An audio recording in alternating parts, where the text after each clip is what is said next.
Hi folks, and this time it's a video that's not really as I'd planned it. I sort of got some videos of the various steps I've been taking with this car, the Z4.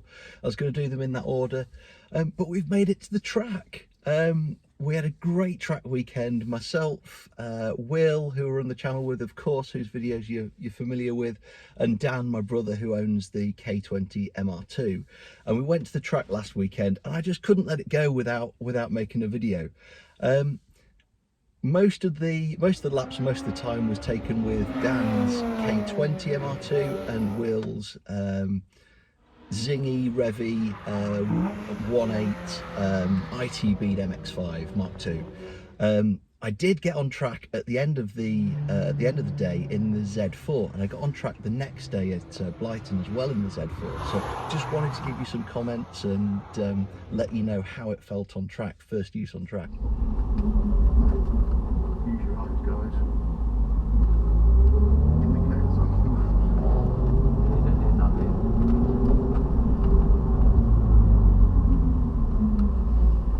Seats don't do much. Well, these ones, yeah.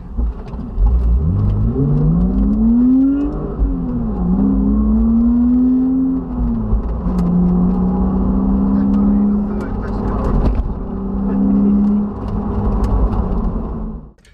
So, the car as it is on the KW V2 suspension. I covered in the previous video that I'd swapped the rear springs out for basically an OEM type spring to soften the rear and make it more usable on the road.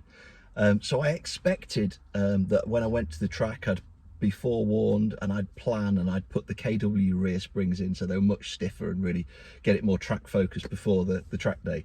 I didn't do this, mostly because I couldn't be bothered.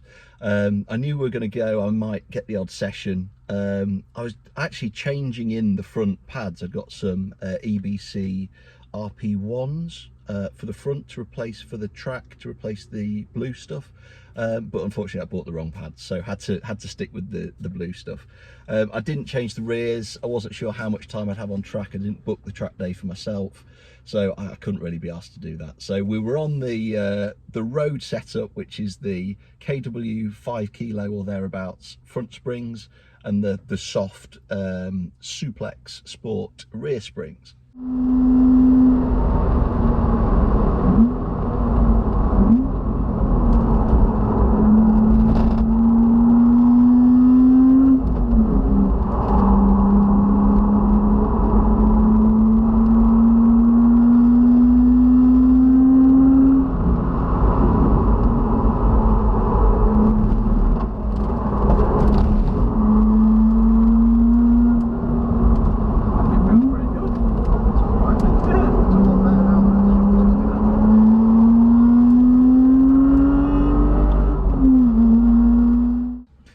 Expected it to be a little bit soft at the rear and maybe just sort of sit down a little bit on a rear wheel. I thought slippy diff, it'd probably be all right. We'll see how it goes. I can play with the adjustment on the KW shocks to stiffen it up a bit. Honestly, the difference was so much more pronounced than I expected. It was very soft and it wasn't good on the track. I don't know how clickbaity I've been with the thumbnail or the title of this, but first experience with the Z4 on track wasn't terribly good. It felt like a wallowy old boat, frankly. At Cadwell I used the road wheels and tyres, so they're Michelin Pilot Sport 4 225 square. Didn't bother with 255 at the rear because on the road, what's the need? I never drive it and go, oh, could do with a bit more rear grip. No, it's fine. It's 250 horsepower. It doesn't need big fat rear tyres. On the track, however, the rears did heat up, and I think they probably got to the point of overheating. They've not been ruined by the track, and I didn't do very long sessions, but you can tell I've been on track in them. And the rears got hot, and I think it handled better at Cadwell because the rears got hot. So it started to rotate when they got warm, or probably overheated, and it drove like quite nicely at Cadwell once that started happening. At Blyton the next day, I put on the ultra budget DMAC 255 square setup that I've got for the track. I bought them purely because they were really cheap, and the rears didn't overheat, and honestly Into a corner, it was fine. Out of a corner, it just sat down and understeered. So it didn't feel too bad. You could hustle it round, but on the way out, or once you were on the power, you couldn't get it to, you could not get it to slide, that's for sure. Going back though, Cadwell, you know, very challenging circuit, very technical. The car felt composed. I don't think it's fair to say competent. I think it felt a little bit out of its comfort zone, and quite soft. So it was composed, it didn't do anything daft. When the rears heated up and I was hustling it a little bit, the rear rotated a little bit, which was quite nice and gave me a bit of an insight into the way it will drive. But it just felt too soft, generally speaking.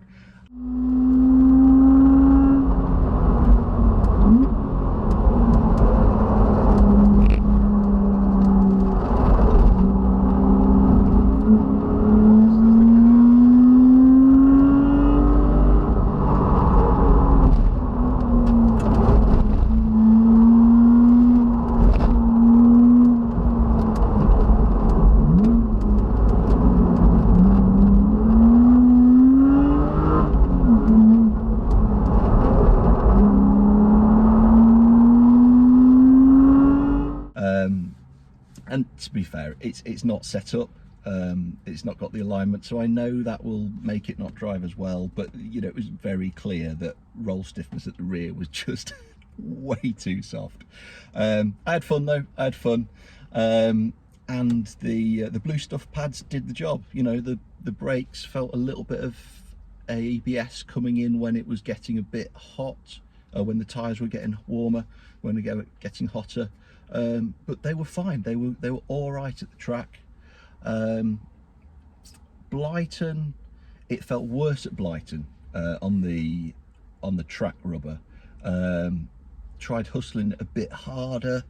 Of course, Blyton, loads of runoff and stuff, but still a nice-ish car, and I don't want to beat on this, so I wasn't throwing it around like a madman, but you know, drive it a little bit harder at Blyton without the barriers there, and it just felt really far too benign. You know, it wasn't rotating.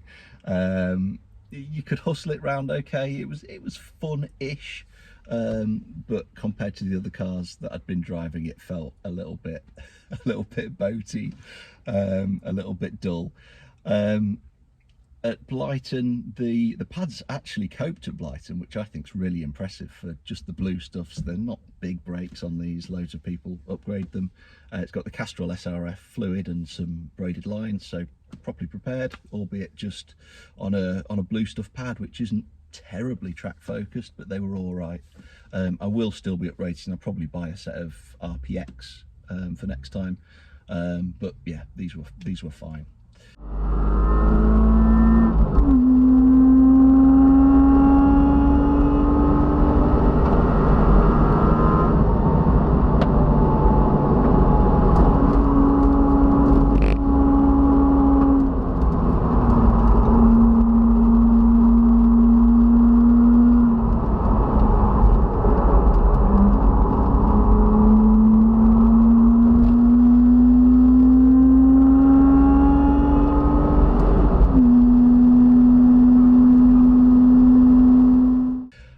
Slippy diff, you know what, you could feel it doing its business when you were getting on the throttle, and it behaved as a proper rear wheel drive car should do on and off throttle, but honestly at Blyton I was really trying to slide it. I don't think there's any footage unfortunately, but I was really trying to slide it, and me and Dan had hilarious fun, me trying to slide this car and it saying not a chance, sunshine. A few times I chucked it in and I was like, it's got to slide. And one time I really leathered it in, really tried to turn it and back it in, and it just trucked on forward. Almost understeered off the road. The following lap I tried to, or no, didn't try, I did a Scandinavian flick and got it to lose grip at the back, but it just gripped instantly again when the weight went to the back, and just dull understeer. So The experiment tells us that if you use stock springs at the back and the KW springs on the coilovers at the front, you can have a bit of an understeery boat. So good fun. And I'm not disheartened. You know, I drove it at the track next to those other really cool cars, track cars, and of course this felt a bit big and boaty. But what was superb for me is both days I got into this car at the end of the day or into this car at lunch, and I was like, oh, this is heaven. I've got my air conditioning, it's a nice proper place to be, and just driving home, both days I was pretty knackered because I've been hammering around the track all day, and it was such a nice thing to get into it at the end of the day, and it just makes me sure that I'm doing the right thing, and that developing into this into something that is competent at the track gives me the sort of tool that I want to take to the Nürburgring. I can happily do that journey, and I can go over to Will at Alton, I could go down to Brands or something in a car that's a bit more grown up, and you know, being the bit of an old fart that I am now, I really enjoy the comfort. So we know we can sort the handling. We expected it to be soft and a bit wallowy on those rear springs. It was a bit softer and wallowy than I expected.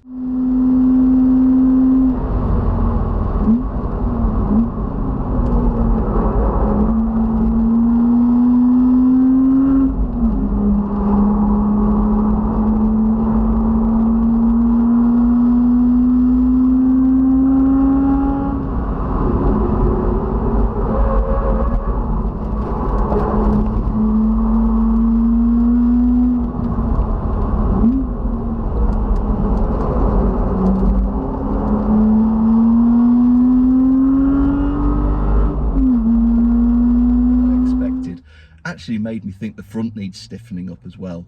We're on stock anti-roll bars front and rear, which are not a clue what the rears are. Front are 25mm. I did order quite a long time ago a front anti-roll bar, Hotchkiss, that's the one, Hotchkiss front anti-roll bar, super sexy one actually. 30mm hollow bar. That's adjustable at the front, because I understand on these McPherson strut suspension you want a really thick front bar that controls what it's doing so that you maintain the camber angles better, and apparently it really makes a difference on this car, so that's perhaps where a lot of improvement's going to come from.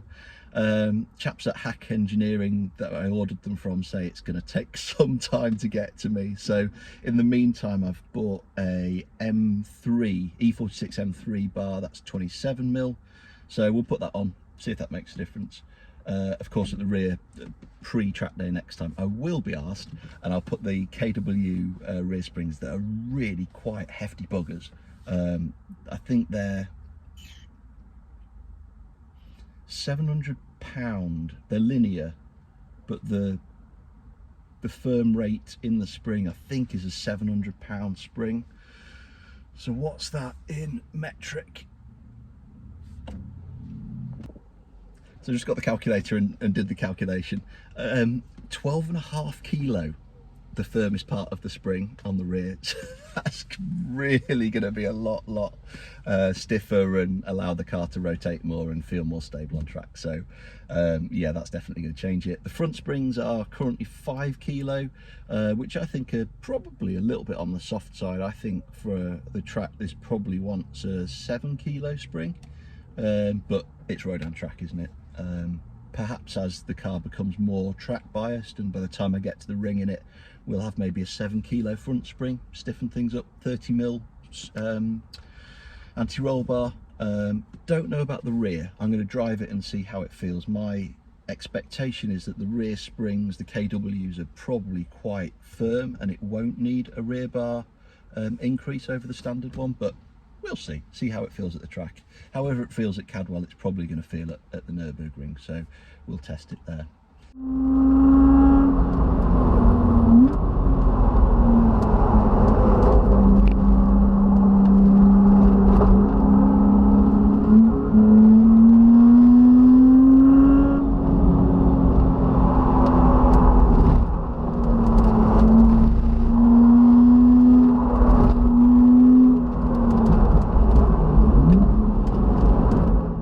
In terms of pace, we only did 2 sessions. Cadwell I was not interested in timing. I was taking it really quite easy. There is some video though, so I'm sure I've popped some bits in there. Blyton, no video. Dan and I went out twice. Dan may or may not have had his phone switched on and some timing stuff on there by accident. He did glance at it though whilst we were going round, and I sort of said, right, I reckon I can do a 117. Next lap round I was like, I've not committed hard enough to do a 117, and I think he accidentally glanced at it again and said no, it's a 119. So I did a few more laps and tried a little bit harder, and he accidentally looks at his phone again, but it was 116.7 it said. So it's a shame that he kept looking at it, but 116.7 I think he said, so that was probably quicker than I expected, to be honest, because it didn't feel very quick. He also said the terminal speeds were fairly good. I think 104. I think 104 it was doing. Again, I wasn't absolutely hammering the crap out of it. So yeah, points towards the fact that 250 fairly big German horses that, you know, get us down the road fairly quickly, and in the longer term that'll hopefully prove to be valuable on track.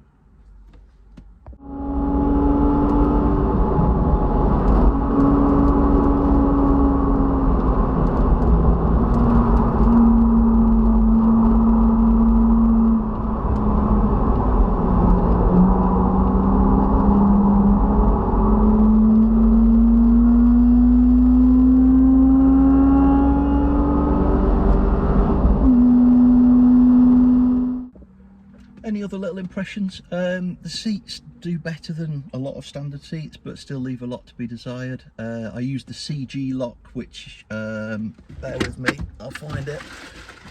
Look at all the ball bits.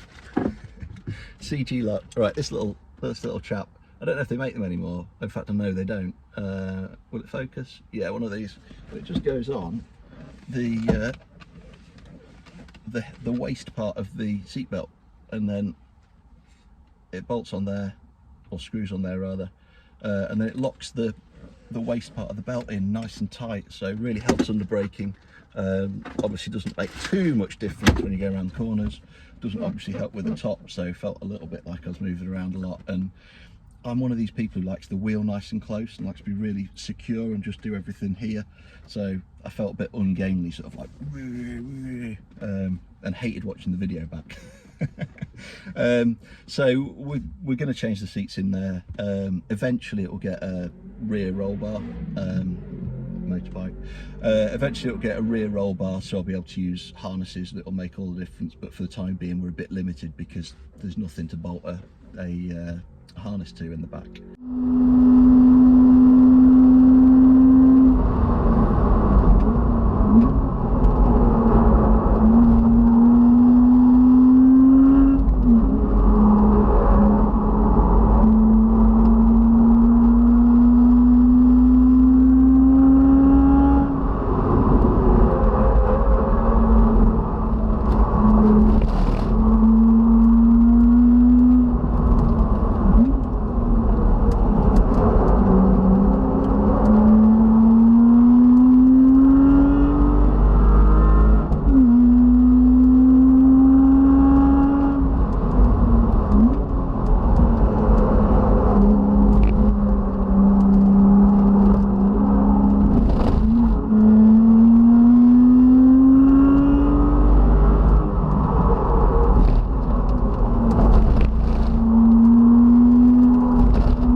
Other than that, steering wheel actually felt a good diameter. I was sort of, I hadn't had it refurbed yet because I didn't know if I was going to be bashing my elbows on the door.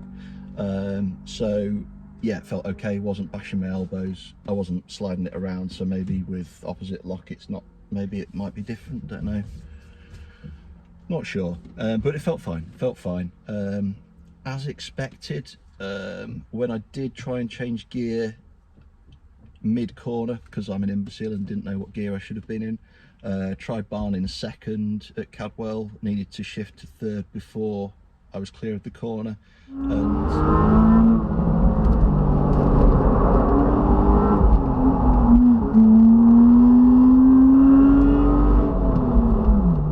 and you could tell that the gearbox was moving a bit because it was difficult to find the gear. So I've already got some Powerflex gearbox bushes, so they'll be going in to sort of deal with that.